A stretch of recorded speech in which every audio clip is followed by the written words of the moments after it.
Jo, në fakt, sipas informacioneve tani më zyrtare, forcat e NATO-s në Kosovë do të jenë të njëjta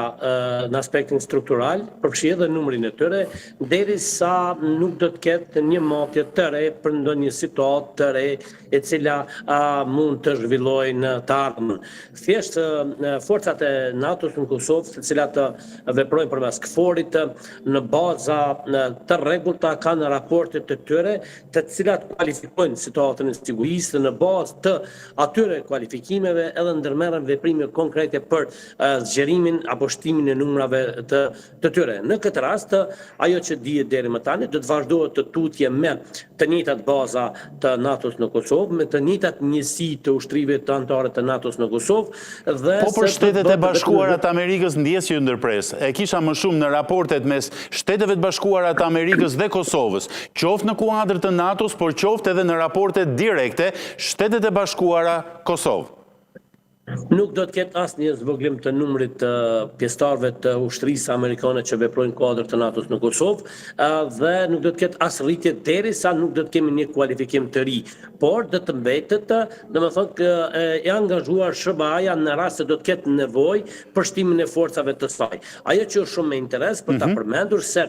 organizimi i bazës amerikane Bond Steel, që është në kuadër të NATO-s, do të vazhdojë të operojë me të njëjtat kapacitete duke pasur po ashtu të njëjtat edhe sisteme të armatimeve, përfshi këtu edhe armatimet e rënda me të cilat operojnë, si për shembull edhe helikopteret me të cilat KFOR-i konsideron që i ka ndër më të veçantë sa i përket pjesës ajrore. Ju e dini, siç është përmendur edhe në kaluarën, Kosova sa i përket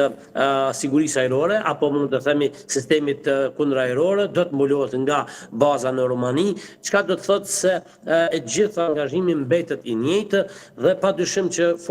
ushtria amerikane do të trajtojë në kohë reale zhvillimet eventuale. Ajo që është ndryshe nga e kaluara, për shembull në bazën e përgjithshme të KFOR-it kemi pasur një numër më të vogël të forcave amerikane për dallim të kaluarën dhe tani më në HQ base kemi një numër më të shtuar si dhe në bazën e njësive të veçanta në veri të përkatësisht në jug të Mitrovicës, por që është në situatë gatishmërie në rast se do të kemi eskalim gjithmonë duke pas parasysh që ajo zonë mbetet zonë fragile. Dhe më duhet të theksoj faktin edhe një herë që Shtetet e Bashkuara të Amerikës në kuadër të angazhimeve të tyre në Kosovë, gjithmonë eprori apo udhëheci i inteligjencës ushtarake në Kosovë do të mbetet nga ushtria amerikane, siç ka qenë deri më tani, për dallim prej komandantit përgjithshëm të KFOR-it, i cili mund të vijë nga shtete të ndryshme, por jo edhe komandanti i inteligjencës, dhe kjo është shumë e rëndësishme që SBA-ja ka vendosur sërish të vazhdojë që në krye të KFOR-it për sa i përket inteligjencës të mbetet domethënë në njërin ndër